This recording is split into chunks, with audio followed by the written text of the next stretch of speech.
Hey everybody, this is Chloe. I just wanted to do a super quick video showing you how to make this really simple S-curve clasp in case you're making some sort of chain or necklace for your piece and you need to be able to unhook it to put it on or take it off. So this is really easy to make. You can see on mine that the ends right here, I had originally forged them out a little bit just so that my wire tapers a little bit at the end. It's not anything that's structurally important, but I think it's kind of a nice detail. Obviously, you all are going to be working on this at home. You may not even make this kind of catch because you don't have to, if you're working at home, you don't have access to a hammer and anvil, that's fine. If you wanted to, you could always use your files to just like file that little taper to make the wire thinner, or just not include that detail at all. So I will just show you how to do this. So I have a pair of pliers that I'm working with at home. And if you don't have these, you can always just, bend your metal with your hands, or even use things like, I'll show you in a second, like how to just use like a pen or a pencil to make jump rings that you can just bend your wire around. So the first thing I want to do is I'm just gonna lift the ends of my wire so that they're sticking out in kind of opposite directions.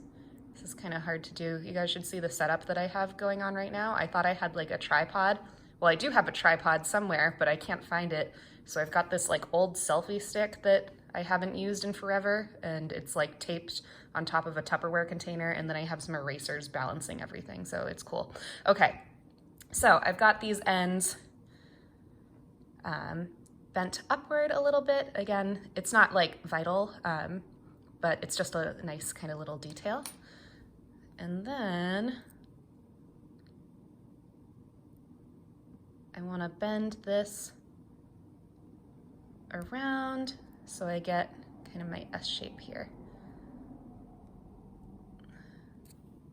Okay, so I've got really slight S there. And then I'm gonna bend this in order to get the S. I'll bend this top piece in the opposite direction. And I always like to try to make sure, I didn't mark this or anything, but it's a good idea to just make a mark if you want your piece to be symmetrical of like where you're bending everything. Okay, so there's my little S shape, so it's pretty easy and straightforward. And then I need a jump ring in order to connect it to my chain. So I've got this jump ring, it's kind of big, but just open it up. And then I'll put this on one end. And usually I would solder that jump ring shut, but obviously since you're working at home, you probably don't have access to soldering or anything. So just either bend it by hand, to close that jump ring up, or you can use your pliers to close it up. And I could futz with this a little bit more, nice and flat. And then the other thing I like to do is I still want this to have this sort of like open kind of S shape, but one thing that I'll do on the end that the jump ring is attached to is I'll just take some pliers or bend this by hand and just squeeze that end slightly so that it's still open, and I don't usually solder like the end of my little S closed there at all. So it's still open, so you still have this kind of like open S shape or infinity shape, but also it's closed enough so that my jump ring isn't gonna slip out there. And then got my fancy friendship bracelet, been working on with Vince. So I'll just open up this jump ring,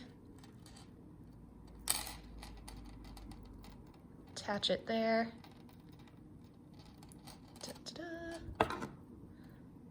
Close this up. Yeah, when I'm working right now, I can't actually see my hands. Like obviously I can see it through my phone, but it's just weird, messing up my depth perception. I need to find that tripod. I don't think I'm gonna be doing a ton more like demo videos really, because we've already gotten most of those out of the way, and especially because we're not gonna be soldering or anything, but in case I need to make a video like this again, it would be awesome to have that tripod instead of my really weird masking tape eraser setup. Okay, so now I just put the clasp like that, and now I can wear this, yay! And then I can easily slide that out.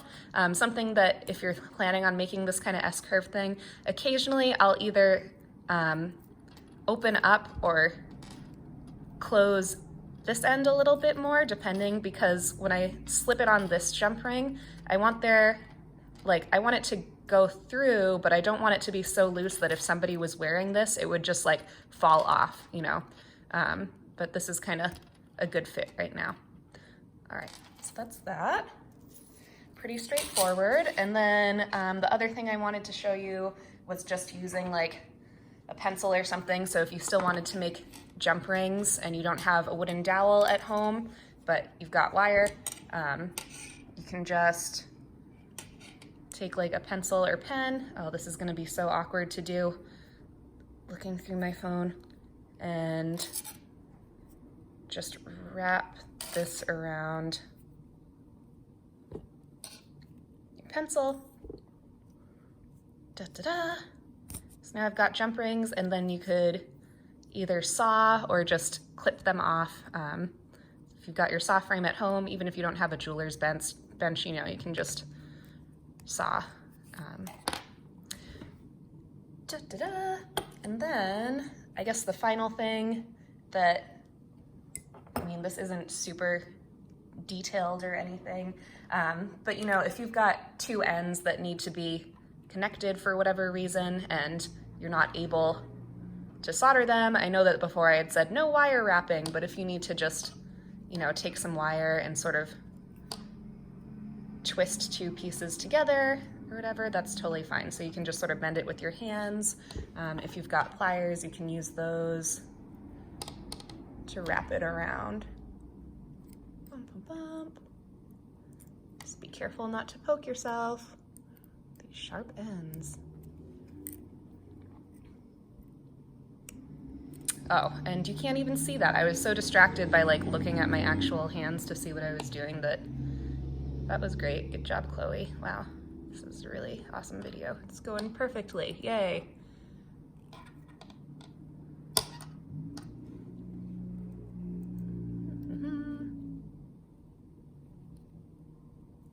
Just bend that around. Yeah, so you could just sort of twist your wires around each other. You know, I try to make it look as neat as possible, try to still have good craftsmanship. But yeah, obviously soldering isn't going to be part of this assignment anymore, so just get creative with the way that you attach things, and as you can see, it can be really kind of simple just to like twist things around. Okay, so that was my really exciting video. I hope you all really appreciated it and got something out of it. Yeah, and let me know if you have any questions. All right, stay safe and healthy, and goodbye.